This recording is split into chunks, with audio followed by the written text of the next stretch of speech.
నిరిస్తే బ్రహ్మాండంగా అభివృద్ధి అవుతారు.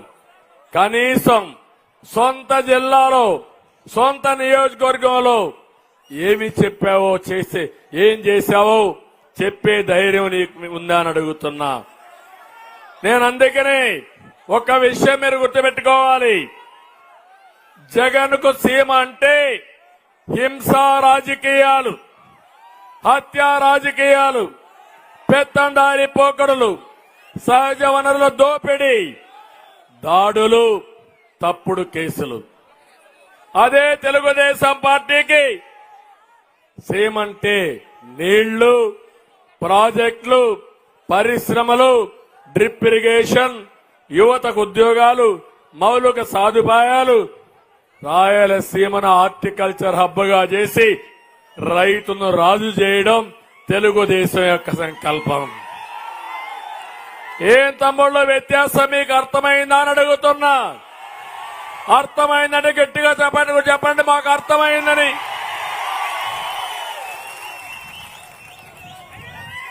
ఇప్పుడు అంటున్నారు జగన్ రెడ్డి నిన్ను గెలిపించిన పులివెందల ప్రజలు సైతం ఇక నిన్ను నమ్మం అంటున్నారు. ఎందుకు నమ్మరో కూడా చెప్తాను. జగన్లో విపరీతమైన మార్పు వచ్చింది. ట్రెండ్ మారింది.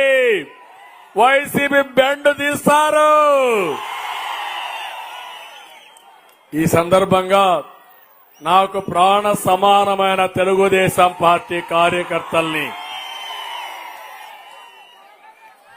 42 సంవత్సరాలకు తెలుగుదేశం పార్టీ జెండా మోశారు.